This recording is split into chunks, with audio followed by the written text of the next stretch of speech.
성모와 그리스도의 인도나 불보살 그리고 두처의 인도 역시 공부 과정은 매우 유사함을 알 수 있네요. 오늘은 예고한 대로 사두 선다싱에 대한 이야기입니다. 선다싱 일부, 인도의 성자 선다싱의 삶과 신앙, 인도의 경건 인물로 힌두교, 가정의 거센 반대를 물리치고 그는 평생 그리스도를 본받아 살았으며 예수를 일생 전했던 신비가이다. 타고르와 간디와 더불어 인도가 낳은 위대한 3인 중 하나로 꼽힌다. 36세에 예수를 증거하러 히말라야 산맥의 얼음길을 10번도 더 넘다가 마침내 실종되고 말았다. 사두 선다싱은 1893년 북인도 따치아라 주 시물라에서 부유한 지주의 막내로 태어났다. 가정은 힌두교 집안으로 어머니는 기독교를 믿지 아니했지만 선다에게 깊은 감화를 끼쳤다. 후에 그가 어머니를 회고하면서 나는 천국에 가서 내 어머니를 만나 보지 못한다면 어머니와 함께 지옥에 가기를 하나님께 빌겠습니다고 말할 정도였다. 그는 어려서 동네에 있는 장로교 소학교에 다니면서 학교에서 가르치는 성경을 구입하여 읽는 중 힌두교 교리와 다른 것을 알고 성경을 찢어 불에 태워버렸다. 어려서부터 구도심이 강한 선다는 마음의 평화를 얻고자 여러 종교 경전을 읽어보았으나 참 신이 누군지 알 수 없어 번민하다가 큰 결심을 세우고 참 신과 마음의 평화를 얻지 못하면 자살하기로 하고 1904년 12월 18일 날짜를 정하여 매일 새벽 3시에 일어나 목욕하고 기도했다. 정한 날짜 새벽 4시 30분 마지막 시간. 집 앞으로 지나가는 5시, 뒷차가 지나가는 철로에 몸을 던져 자살하러 나가려는 순간 기도하던 자기 방 안에 큰 빛을 보았다. 그 속에 예수께서 나타난 것을 볼 수 있었다. 예수 그리스도는 죽은 것이 아니라 현재도 살아 계시는구나 하고 깨닫는 그는 그때부터 예수 믿고 주께 헌신하기로 결심했다. 아들이 힌두교를 버리고 기독교 신자가 된 것을 본 부모와 친척들은 여러 가지 방법을 동원하여 그를 설득하려 했지만 실패하고 말았다. 할 수 없이 아들을 죽이기로 마음을 먹고 부모는 집을 나가는 아들의 도시락 속에 독을 넣었다. 선다싱은 이것도 모르고 먹고는 피를 토하며 죽어갔으나 기적적으로 살아났다. 그 후 만 16세 되던 날인 1905년에 영국 성공회 성 토마스 교회에서 신부에게 세례를 받았다. 그는 한없는 평화를 느꼈다. 나환자 병원 입구의 길가에 있는 임시 숙소에서 아침 저녁으로 길을 쓸며 병원 일을 거들어 주었다. 시간만 나면 노송이 우거진 숲 속에 고요히 앉아 묵상을 하며 기도에 전념하였다. 세례를 받은 지 33일 후인 10월 6일부터 그는 크리스찬 사두로서 전도를 시작하였다. 인도 종교가의 도복을 입고 사도라고 자칭하면서 사방으로 전도하러 다녔다. 선다의 전도단은 나환자촌에 가서 봉사하기를 즐겼는데 나환자들의 몸을 씻어주기도 하고 복음을 전했다. 전염병과 싸우면서 전도하는 일을 쉬지 아니했다. 선다와 함께 봉사한 미국인 사무엘 스토크스 선교사는 다음과 같이 회상한다. 사무엘은 주님을 본받고자 하는 신앙적 열정이 생겨서 재산을 불우한 사람들에게 희사하고 사흘 동안 기도를 드린 후 아시시의 성 프란치스코처럼 닭발 전도자로서 나섰다. 몇 주일 후 나는 길에서 사냐시 탁발 전도자 한 사람을 만났다. 시크교에서 개종한 크리스찬 사도였는데 그는 인도 전역을 광범위하게 전도 여행을 해본 경험이 있는 홍포의 소년 선다 사도였다. 그의 전도 열정과 성실 그리고 메시지는 훌륭해서 많은 사람들이 놀랐다. 아직 소년의 몸인데도 그는 주를 위해 온갖 가난과 박해, 기아와 추위, 심지어는 옥에 갇히게 되는 경우에도 그 의연한 태도를 잃지 않았다. 원래 위장이 약한 탓인지 그는 때때로 위궤양으로 고생했다. 한 번은 위경련에다 고열까지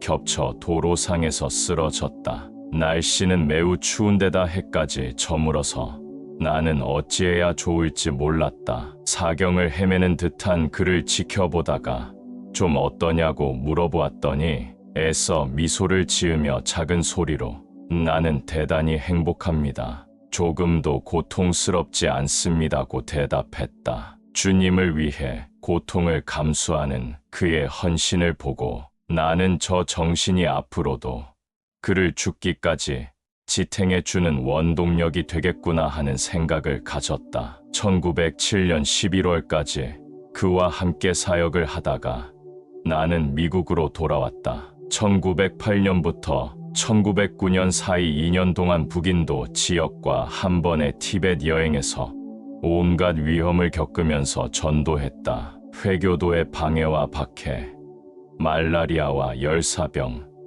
문보라와 히말라야의 급류 등 어려움 속에서 그의 목적은 오직 예수 증거에 헌신을 하였다. 밤 시간에도 자주 숲속에 들어가 오래 기도하였다. 한 번은 표범이 나타났는데도 그는 꼼짝 않고 기도했다. 그러자 표범은 마치 양순한 개처럼 사두 앞에 와서 앉더니 머리를 내밀었고 사두는 그것을 쓰다듬어 주기도 하였다. 깊은 기도 중에 우주적 감정을 체험하기도 하였다. 그의 혼은 속 깊은 영으로 인해서 히말라야, 연봉뿐 아니라 온 우주가 다 손안에 있는 듯 하였다. 그 앞에 있는 한 포기 풀, 한 그루 나무도 거룩하게 보였다. 걸터 앉은 바위조차 온기를 가지고 있는 것처럼 느꼈다. 1909년 12월 이 우주적 감정 체험을 한 지 얼마 되지 않았는데 어느 날 저녁 썬다는 라호르 지역 성공회 주교 레프로이 박사로부터 성 요한 신학교에 입학을 해서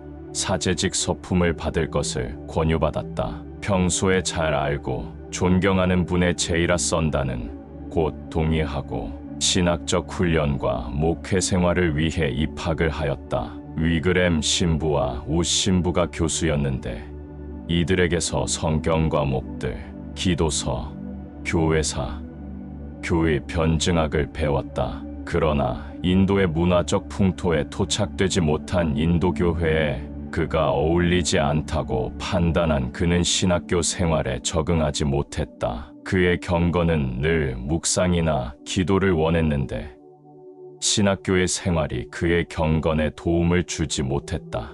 또 주님을 위한 그의 헌신적, 희생적 자세를 동급생들이 인정해 주지 아니했으며 도리어 그들은 썬다의 경건과 전도 열정을 비판했다. 그가 가장 갈등을 느낀 점은 성공회 신학교를 졸업하고 성직자가 되면 타교단의 교회에서 설교를 할 수 없고 오직 성공회의 교구 내에서만 목회를 한정한다는 주교의 방침이었다. 그래서 그는 신학교를 8개월 만인 1910년 7월에 그만두었다. 훗날 1922년 제네바의 한 교회에서 간증한 그는 질문을 받고 자신의 신학교 시절을 다음과 같이 회상했다.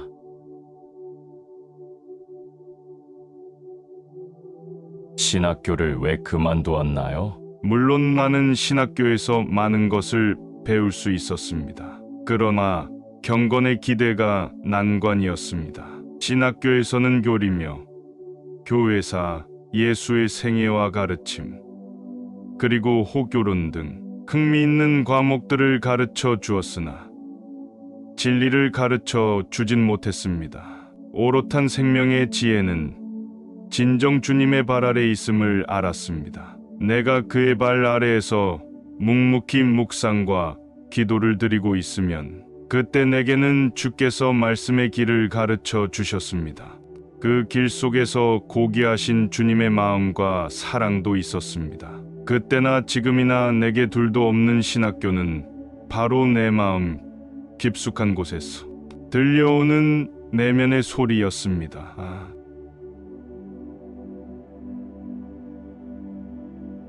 그 후 그는 내면의 소리에 따라 계속 한 권의 성경책과 담요만을 가지고 부락마다 다니며 복음을 증거하였다. 지리도 모르고 언어도 서투른 그는 온갖 시행착오를 겪으면서 낮에는 전도하고 밤에는 주로 나무 아래에서 또는 바위 사이에서 묵상하고 잠을 잤다. 박해를 받으면 받을수록 그의 영혼은 더 맑았다. 어려서부터 어머니의 지도하에서 읽은 힌두 경전에 나오는 매일 죽는 자는 살고 매일 사는 자는 죽을 것이라는 말이나 로마서 148말씀, 우리가 살아도 주를 위하여 살고 죽어도 주를 위하여 죽나니 그러므로 사나 죽으나 우리가 주의 것이로다는 말씀과 접목시켜 매일 죽자 매일 죽어야만 눈이 떠지는 것이라면 어찌 1000번의 박해인들 견뎌내지 못하랴.